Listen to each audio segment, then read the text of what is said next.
Marco, Sean, I'm way ahead of you. I know we just talked about that in the other recording. You are already in Europe, So and uh, I have to ask you all the time, where are you now? Where are you now? that's Can you a hear me now? it's top secret. It's top secret where I am. But I'm Don't closer to London. I'll say so. don't keep it a secret. Come on, All right, no, tell me. I'm in Spain for another conference, an AppSec conference called OWASP, and yeah, so I'm making my way to London for InfoSecurity Europe the first week of June, and we get to see our good friends from ThreatLocker, Rob Allen again. It's right Yes, here. indeed. Yes, indeed.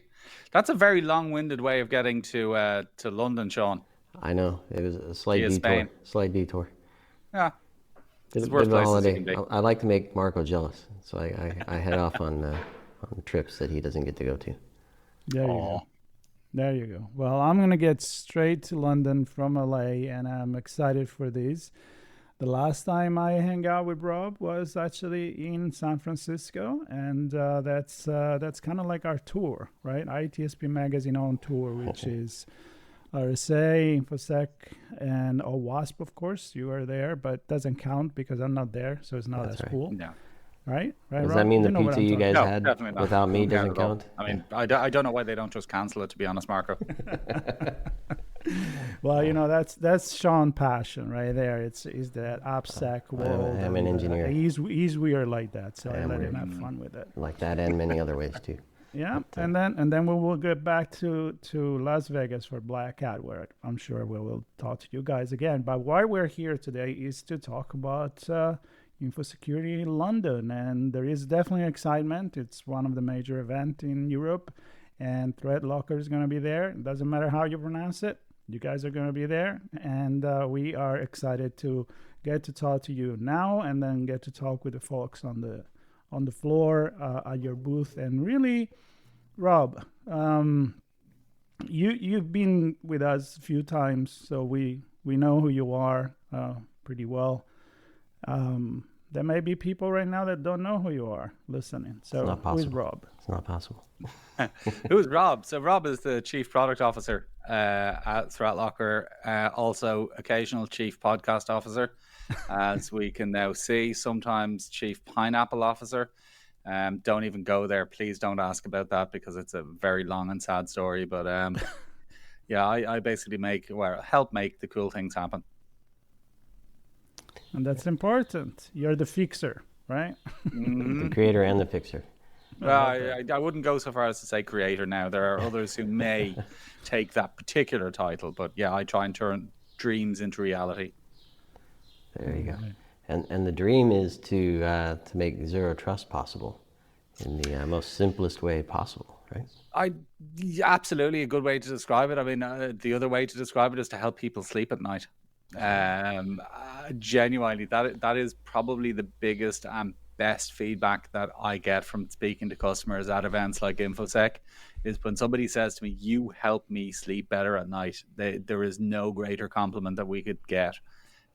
So yeah, another way of Your looking at dream it is is to help that others dream. making zero trust possible. But yeah, well, absolutely, yes. It involves making zero trust possible and attainable and achievable. But as I said, fundamentally, it's about helping people sleep at night knowing their environments are secured. Yeah.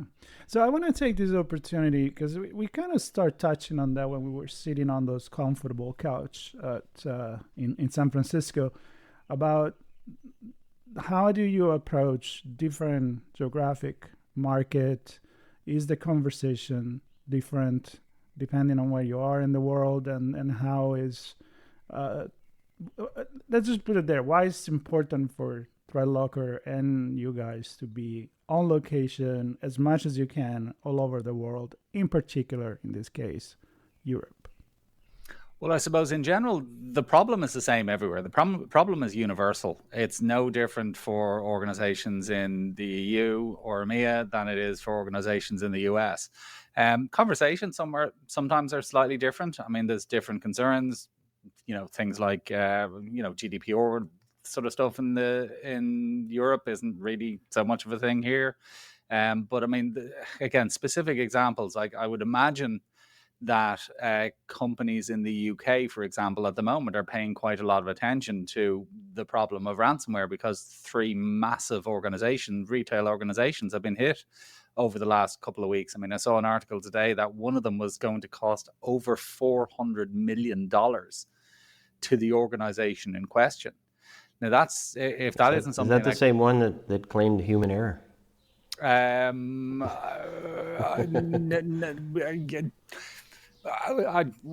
on the one hand, I do want to get into specifics, because $402 million is a really big number, and Right. it gets attention. But on the other hand, I don't really want to get into specifics, because I We don't won't. know. I don't think they know what happened specifically yet. But again, the fact of the matter is, events like that, and it is a sad fact of cybersecurity life, is that organizations realistically, in a lot of cases, don't pay attention unless something bad has happened. And it very often takes something really big, like these recent attacks, to basically get people's attention and have them realize, hang on, if a massive organization like this can be brought to their knees by a ransomware attack, what can it do to my organization? I mean, I had an interesting conversation with an organization here in the US recently, and they basically said, look, we don't have any money, but realistically, what's going to have to happen is we're going to have an incident, we're going to get hit, and then all of a sudden people will pay attention and spend the required money. Now, as I said, the ideal scenario in your ideal situation is that doesn't need to be the case. And that's part of the reason why we attend events like InfoSec, to talk to people, to say, well, look, there are ways you can protect yourself. There are other, potentially better ways you can protect yourself. So you don't have to be an example or a bad example of what you shouldn't do. You could be a very good example of what you can and should do. Yeah, to be a little bit more proactive than reactive, which again, we always go there. Like, first lock everything and then decide what window you're actually using and you want to keep open, right? Yeah, it's different approaches to the same problem. As I said, the problem is universal. The solutions are not necessarily universal. I mean, if everybody did the same thing, and realistically, a lot of products do the same thing in slightly different ways. But the beauty about the approach that we take is it is very different. It is very unique. It is proactive rather than reactive. And I know which I prefer. Let me ask you something. I mean, I like to talk a very global level when it comes to like cyber war, cyber attack, and how it affects the relationship between states and so forth. And actually, at InfoSecurity, there is going to be a good deal of conversation on geopolitics and how cybersecurity affect that. So I'm really looking forward to that. But regulation, in your case, do you see that sometimes there is stronger drivers to be proactive because you actually have a market that forces you to do that, or certain regulation? I don't know. I'm thinking maybe Australia and Europe being a little bit more pushy, let's say, in that direction, instead of waiting for stuff to happen. Interesting fact, our second biggest, and it kind of varies between the UK and Australia. Australia is our second biggest market. Now, we never really had a presence in Australia. Now, we do have an office there. We've got staff. We've got, boots on the ground. But for probably 4 or 5 years, it was still our second biggest market, despite the fact that we didn't at that stage have any infrastructure or staff or anything else in the country. Now, the reason for that was primarily down to Australia having a piece of, I don't know if it's legislation per se, but a set of rules, which is called the Essential 8. And the Essential 8, basically, if we'd have drafted a document to say, this is all the things that you should do because we can do all the things in ThreatLocker, it probably would have come out pretty similarly to the Essential 8. So things like, blocking untrusted applications, all that kind of stuff is there in the Essential 8. Now, as I said, I would pretty much, that is the reason that is our second biggest market at this stage. So from our perspective, it's absolutely fantastic that they have strong legislation that basically tells people exactly what they should be doing. and if they get breached, fines them appropriately if they don't do the things that the legislation said they should do. So there's lots of different examples like that. I mean, in fairness, even here in the US, there was an executive order, I think it was back in 2021, mandating zero trust for anything to do with the federal government. Again, that was great because it got attention on zero trust. It basically, well, hang on a second, if the federal government is, mandated to implement zero trust, maybe we should too. So absolutely, it greatly helps. And as I said, there's different variations on it in the EU, for example, with things like DORA. Obviously mentioned GDPR. I mean, there's legislation pretty much everywhere that in various shapes and guises does suggest to people that they should be doing it as something else and something different. So by reflecting on that, does it even change the conversation that you do have at the booth when you're on location, the way that you talk to people, but not just because you drive the conversation in a different way, but because it's driven by the question that you get from your customers. So give me some example there, maybe. I mean, what you expect in London. A great example in London would be Cyber Essentials. So the UK have a set of, what you should do, which is Cyber Essentials. Now, again, it's not dissimilar to the Essential 8 in the US, in Australia, insofar as they've tried to narrow it down. They've tried to give people actionable steps. These are the things that you should do. And basically, businesses and organizations can get Cyber Essentials certified. It's a good thing to be if you're a business. So again, that kind of thing will drive a lot of the conversations that we'll have at the likes of InfoSec. So it'll be, well, look, how can you guys help us get Cyber Essentials? So yeah, it is, the conversations are slightly different from region to region, but fundamentally they're basically the same. The thrust is the same, which is, how do I do this better? Do you find, Rob, that different markets have higher numbers of analysts and endpoint managers looking after security versus MSPs stepping in to kind of support a wider group of organizations, maybe more SMEs, small medium enterprise versus large enterprise in different markets? Anything there that also shifts how the conversation looks when you're meeting folks? Not really. I mean, the typical size of customers, I mean, some of our biggest customers are in the EMEA region.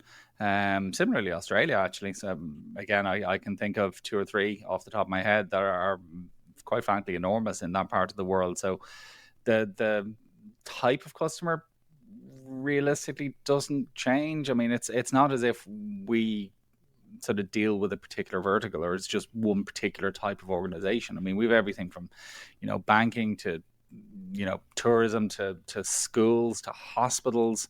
I mean, again, you could probably say that certain verticals may be more targeted in different parts of the world. I mean, hospitals seem to be a particularly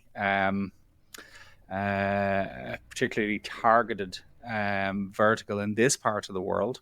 Maybe less so in others, although the attack on the Irish Health Service back in 2021 would probably suggest otherwise, that they'll basically go after hospitals wherever they can. So no, I don't think there's anything specific from that perspective. I mean, look, we deal with large enterprises all over the world. We deal with, small businesses through MSPs all over the world. I mean, the model realistically doesn't change because, as I said, the problem doesn't change.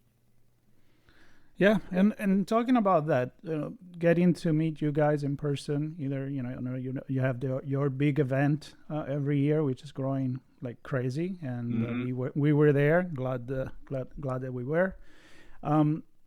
People are now listening because they're gonna follow our coverage of InfoSecurity Europe, and they say, hey, you know what? I'm gonna be there. I'm gonna be at Excel. I'm gonna go talk to these guys. Never heard of them. I'm sure somebody hasn't. How would you suggest them to come to the booth and interact with the team and get the best out of it? So first of all, I suppose we should really tell them where to go, which is to booth D90. So come to booth D90. We have a team of our guys will be there, headed, I believe, by Mantis, owner of the second best beard in ThreatLocker. And I want to be very clear about this. The second best beard in ThreatLocker is owned by Mantis. So yeah, come talk to Mantis and the rest of the ThreatLocker team. We will actually talk to Mantis on location. And make sure you tell him that is a really good beard, but it is not the best beard in ThreatLocker. To be absolutely clear. I'm taking a note right here. That's how I'm going to start a conversation. Fantastic. Sure. Excellent. But yeah, no, come talk to the guys. They are a fantastic team in EMEA. Humble brag, built largely by yours truly when I was based in that part of the world. But yeah, come talk to the guys. They're more than open. They're very willing to have conversations. They want to listen. They want to hear problems. They want existing customers come talk to us as well. I mean, that is one of the biggest benefits of these events from our perspective, is not only to spread the word to new prospects or customers, it's also our new prospects. It's also to speak to existing customers, get their feedback.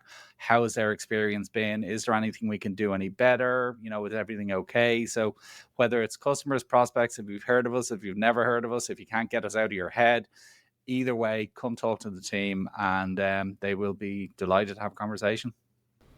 So I can all note that the team is really fun and really cool and knowledgeable. And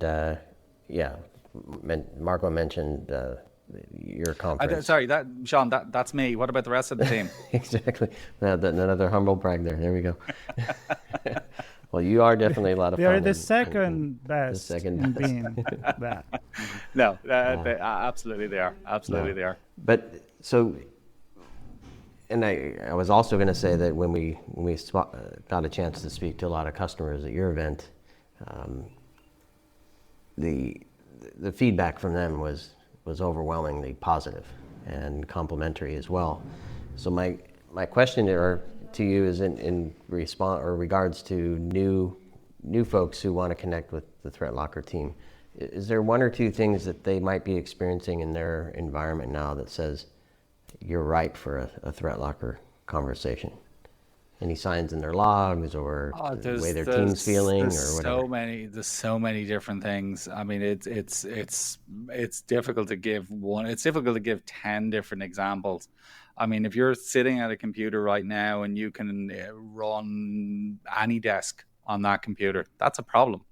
If you're sitting at a computer and you can run an IP scanner, and nobody picks up the phone to ring you to say, hey, why are you trying to run an IP scanner? That's a problem.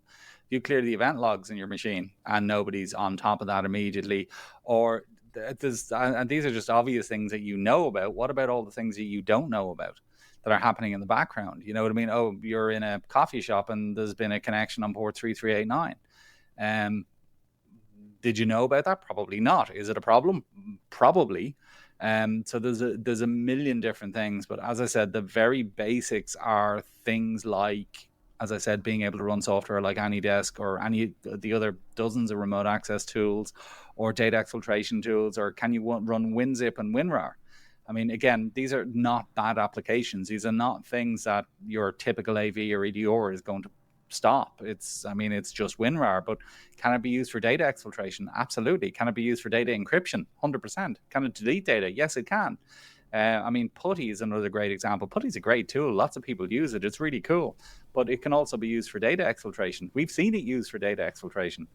So again, if you can run all of these things on your machines, then realistically an attacker can run all of these things on your machines as well, and that's a problem. Yeah. So there's the things you can see, there's the things you can't see. But again, showing you or giving you visibility to the things that you can't see is part of what ThreatLocker does so well. And when you say putty, you mean putty. Say it properly, Marco. Say it properly. Putty? No. What is that? Putti. Putti. There we go. That's your Italian, not me. Well, technically it's Cristiano's Italian, who's another member of our team over there, but Putti. Before or later, as we said, sometimes for fun, we'll have to do a podcast with them. Oh, yeah, absolutely. Italian style. I have to admit, I am worried because the world might just end from the absolute coolness. But having you and Cristiano do your thing together, I mean, the hands alone would just be. We'll need a bigger screen. Yeah. Definitely, no, these small little screens aren't going to work because we're going to have to go widescreen, hands, everything, everywhere. Yeah, absolutely. Yeah, or in person, that will be even That would be even better. That And would be even better. talking about that, I'm always excited to go to London. I heard some people are not that crazy about that town, but I do like it quite a bit. Who would I don't not know. be that Never, crazy about London? London's a I don't know. wonderful I'm city. just saying. I'm sure there's people, you never Out know. there, weird people. But I am excited. I know Sean is excited. We're I'm going to excited. film There's all a over pub the under the places. bridge. There's a pub under the bridge I want to go to. So, I'm but excited fun about it. fact, by the way, I don't know if so it wasn't last year's InfoSec, but I think it was 2 years ago's InfoSec when, as I said, I was over that side of the pond.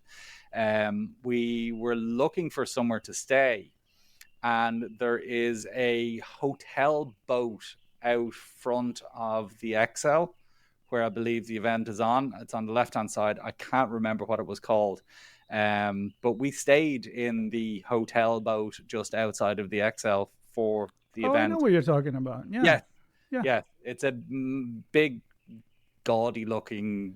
Also at restaurants, I believe. Also right? restaurant. Yeah. And if you happen to stay in it, now I'm going to be very careful about how to describe it here, but it's basically mostly gold on the inside. Wow. Shiny. Look, I don't want to put too fine a point in it, but it's what I would imagine Donald Trump's toilet would look like.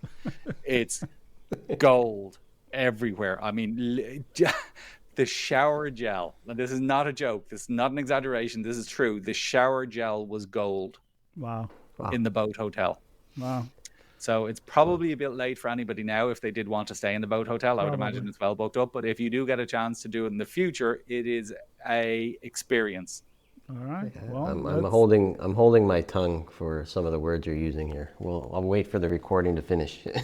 Okay. You do. Let me wrap the recording and then we keep talking. So, either you're staying in a gold covered hotel or you're just gonna be in a regular place like me, probably.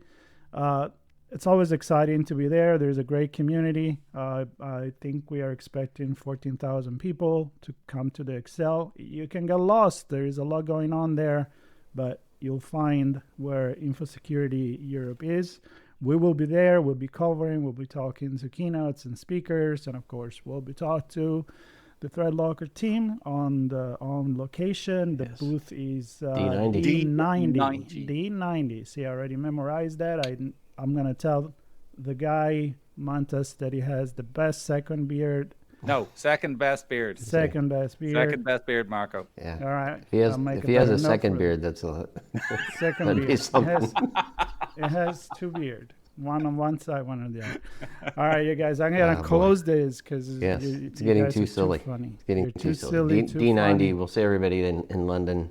Excited to see the ThreatLocker team. Appreciate you guys joining us for this and being part of our coverage. All right. All right. See you there. My friends. Rob, thank you so much. Safe travels.